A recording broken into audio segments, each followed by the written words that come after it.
Gambar tersebut merupakan proses penyerapan cahaya oleh zat dalam sel sampel. Dari gambar terlihat bahwa zat sebelum melewati sel sampel lebih terang atau lebih banyak dibanding cahaya setelah melewati sel sampel. Cahaya yang diserap diukur sebagai absorbansi A, sedangkan cahaya yang hamburkan diukur sebagai transmisi T.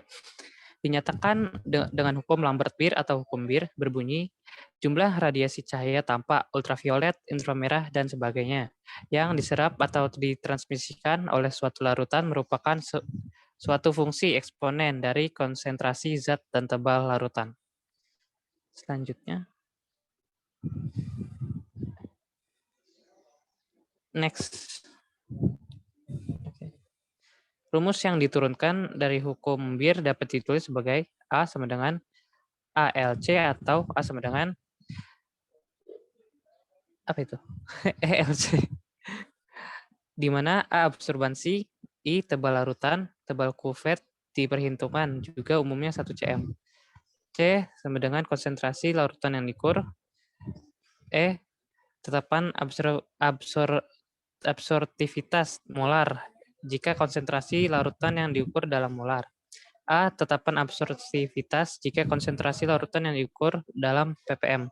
Perbandingan I per I0 disebut sebagai transmisi sinar T dan dinyatakan dalam persen. Serapan absorbansi A atau disebut juga kerapatan optical density sama dengan OD.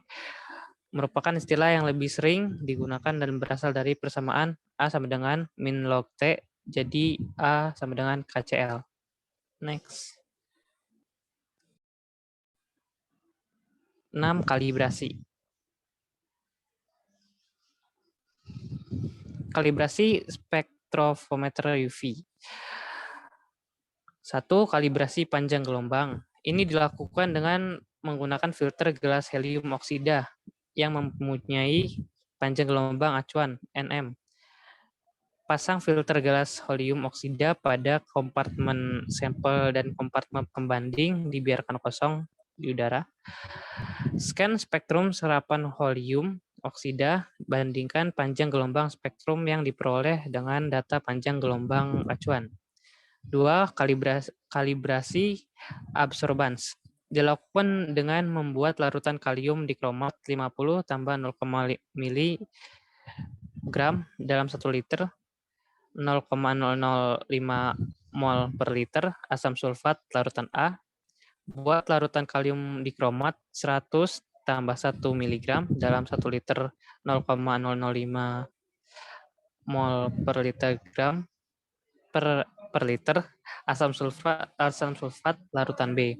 Buat larutan 0,005 mol per liter asam sulfat sebagai pembanding dan bandingkan hasilnya dengan data acuan plus 2%. 3.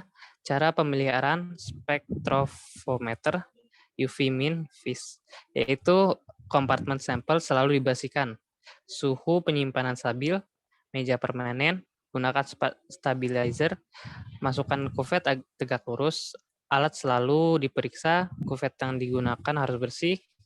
Sebelum digunakan, lakukan pemanasan 15-20 menit.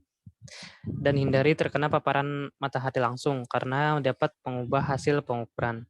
Nomor 4, aplikasi, yaitu UV vis spektroskopi secara rutin digunakan dalam kuantitatif penentuan larutan dari logam transisi ion dan sangat dikonjugasikan senyawa organik.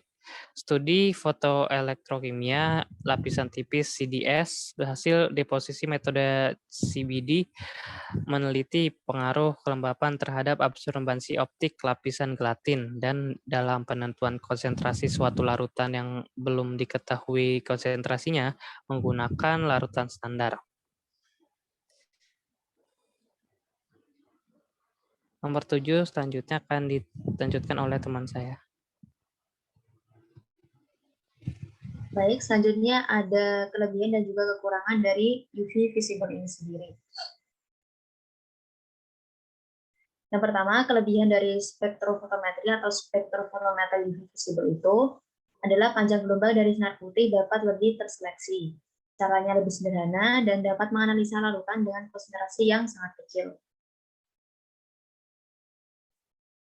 Untuk kekurangannya sendiri, yang pertama absorpsi dipengaruhi oleh pH larutan, suhu, dan adanya zat pengganggu dan kebersihan dari kuver. Selanjutnya, hanya dapat dipakai pada daerah ultraviolet yang panjang gelombangnya lebih dari 185 nanometer. Yang ketiga, pemakaian hanya pada gugus fungsional yang mengandung elektron valensi dengan energi eksitasi rendah. Dan yang terakhir, sinar yang dipakai harus monokromatis, proses absorpsi cahaya pada spektrofotometri.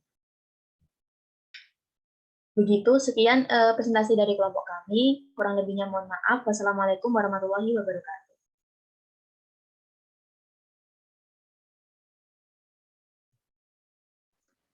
Waalaikumsalam warahmatullahi wabarakatuh. Buat sekali lagi buat teman-teman yang mau bertanya dan tentang instrumen-instrumen yang tadi telah dipaparkan, boleh bisa langsung nanya di grup ya.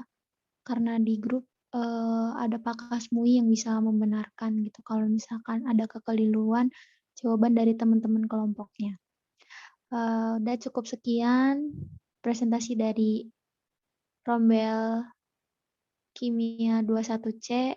Kurang lebihnya mohon maaf. Saya tutup. Wassalamualaikum warahmatullahi wabarakatuh. Terima kasih teman-teman. Terima kasih. Waalaikumsalam warahmatullahi wabarakatuh. Terima kasih. Waalaikumsalam warahmatullahi wabarakatuh. Terima kasih.